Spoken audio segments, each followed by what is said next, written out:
یہ 20ویں کے غروب آفتاب سے پہلے پہلے مسجد میں پہنچنا ضروری ہے۔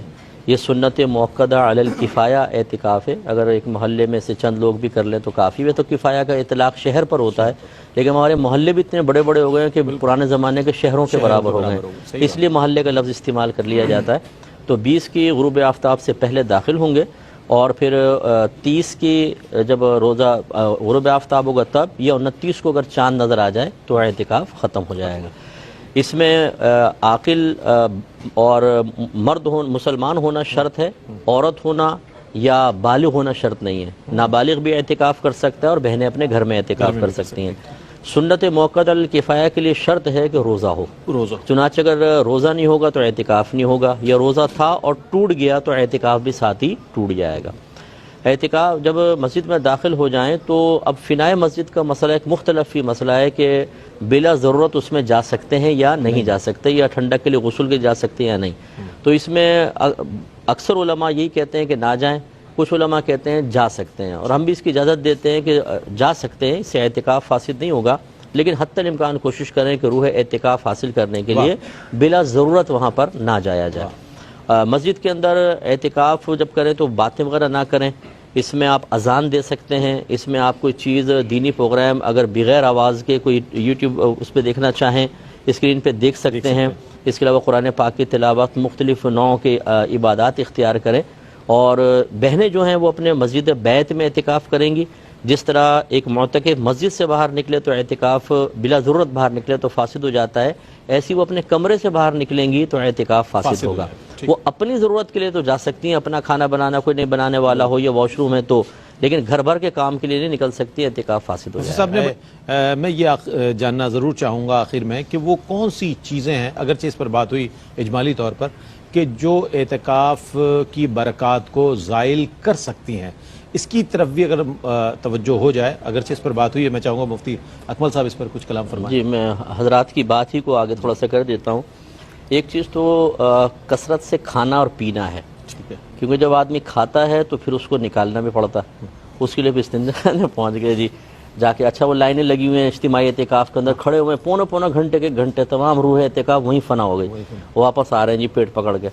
تو بھئی کم کھاؤ، خدا کا خوف کرو۔ مفت کا اگر کھانا آ رہا ہے مسجد کے اندر تو اس کا مطلب یہ تو نہیں کہ کھانا پر آیا تو پیٹ تو اپنا ہے، لیکن وہ بےرحم جیسے بےرحم فوج کے اوپر ٹوٹ پڑتا ہے آدمی۔ اچھا زیادہ کھانا، پھر زیادہ بولنا کثرت سے، اور بعض ایسے ہوتے ہیں جو اپنے پردے کے اندر ہوتے ہیں، لوگ کہتے ہیں بڑی عبادت کر رہا ہے، پتہ چلا 6 گھنٹے سے سو رہا ہے وہ تو، یعنی سونا بھی تو عبادت ہے، مطلب وہ کہتے ہیں سونا بھی عبادت ہے مسجد میں۔ تو کثرت سے سونا، اچھا اس سے چڑھتی ہے کسل مندی، سستی طاری ہو جاتی ہے، زیادہ کھائیں وہ پھر نیند آتی ہے، پھر وہ وہی بات ہے کہ اس میں آدمی کو لطف نہیں آتا۔ اس کے علاوہ اور مشغولیت، جیسے یہ ٹیبلٹس وغیرہ کے اندر بات ہوئی، ان چیزوں کے اندر مشغول ہو جانا۔ بعض تو گیم کھیلتے ہوئے نظر آئے، نوجوان بچے جو ہوتے ہیں ذرا ینگ ایج کے جو ہوتے ہیں گیم کھیل رہے ہوتے ہیں، ان کو منع کریں تو مسئلہ۔ اور اسی طریقے سے بعض اوقات لڑائی جھگڑا، فتنہ فساد، جگہوں پہ اختلاف ہوتا ہے، بعض کھڑکی کی جگہ چاہتے ہیں، بعض پنکھے کے نیچے چاہتے ہیں، بعض اے سی کے قریب کی ہوتی ہے، اور اس میں اچھی خاصی گروپنگ ہوتی ہے، پھر فائٹ ہونا شروع ہو جاتی ہے۔ اور بعض اوقات یہ اس پوائنٹ پر بھی لڑتے ہوئے دیکھا ہے کہ جب اجتماعی اعتکاف ہوتا ہے تو بعض اوقات ایک شیڈول متعین کر دیا جاتا ہے مینجمنٹ کی طرف سے، یا جو وہاں پر انتظامیہ ہوتی ہے کہ اس ٹائم کھائیں گے، اس ٹائم پئیں گے، اس ٹائم قرآن پاک کی تلاوت، اس ٹائم درس ہوگا۔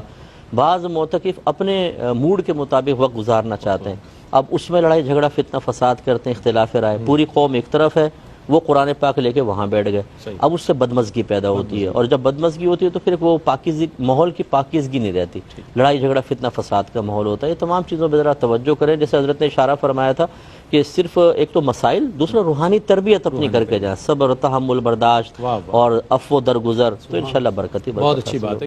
ہاں، تو اگر وہ سن رہے ہیں تو بہرحال میری گزارش یہ ہے کہ اپنے لیے ایک اسکیجول بنائیں، اپنے ٹائم کو ڈیوائیڈ کریں کہ میں نے کیسے کیا کچھ کرنا ہے، اور اس کی پابندی کریں بڑی شدت کے ساتھ، تو یہ آئندہ ادھر سے نکلنے کے بعد بھی نفع دے گی۔ مثال کے طور پہ اتنے بڑے بجے فجر ہے، پھر اتنے سے اتنے بجے تک میں قرآن پاک کی تلاوت کروں گا، پھر اتنے سے اتنے بجے تک درود شریف، اتنے سے اتنے بجے تک سوؤں گا، پھر اٹھ کے میں پھر یہ کام کروں گا، یوں پورا 24 گھنٹے کا بنا لیں، اور اپنے آپ کو پابند بنائیں اس کا مکمل۔ اگر یہ 10 دن اس کی ایسی پابندی کی کہ 1 منٹ بھی آگے پیچھے نہیں ہوا تو نفس اور طبیعت اتنے مغلوب ہو جائیں گے کہ انشاءاللہ آگے بھی اس کی آپ پابندی کر سکتے ہیں. اور جب کوئی اپنے ٹائم کو پہلے سے مینج کر لیتا ہے تو اس کا وقت ضائع نہیں ہوتا اور وہ صحیح طریقے سے اچھا فیوچر پلاننگ کر کے اس کے اور اپنے مقاصد کو حاصل کرنے میں کامیاب ہو جاتا ہے. یہ اس کا بہترین وقت ہے کہ آدمی اس طرح کر لے, تو اس کی کوشش کیجئے. دوسری بات یہ ہے کہ اگر کوئی آپ کے ساتھ زیادتی کرے, کوئی بات ناگوار گزرے, تو ایسا نہ کریں کہ مسجد میں جھگڑا کریں, فساد کریں, ساری نیکیاں تباہ ہو جائیں گی. نام اعمال سے بہت نیکیاں نکلیں گی, کیونکہ ایک روایت اگرچہ ضعیف ہے کہ مسجد میں دنیا کی باتیں کرنا نیکیوں کو ایسے کھا جاتا ہے جیسے آگ لکڑی کو کھا جاتی ہے. یہ دنیاوی باتوں کا وبال ہے.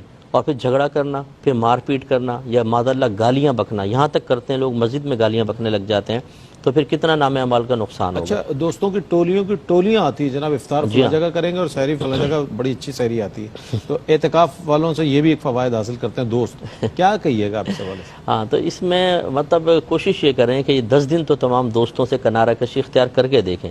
یوں سمجھیں کہ میں مر چکا ہوں, اور مرنے کے بعد پھر کیا ہوگا. مرنے کے بعد تو دوست آئیں گے نہیں آپ کے پاس, پھٹکیں گے نہیں. ہمارے دوست ہی ایسے ہوتے ہیں سارے, کون قبرستان آئے گا. تو اپنے آپ کو اس تنہائی کا عادی بنائیں, تو احساس ہوگا کہ یار میں اکیلا کس طریقے سے آخرت میں زندگی گزاروں گا. تو ان کا ساتھ بیکار ہے, مجھے اپنی آخرت کی تیاری اسی طرح کرنی چاہیے. بہت شکریہ ادا کروں گا مفتی صاحب, آپ بہت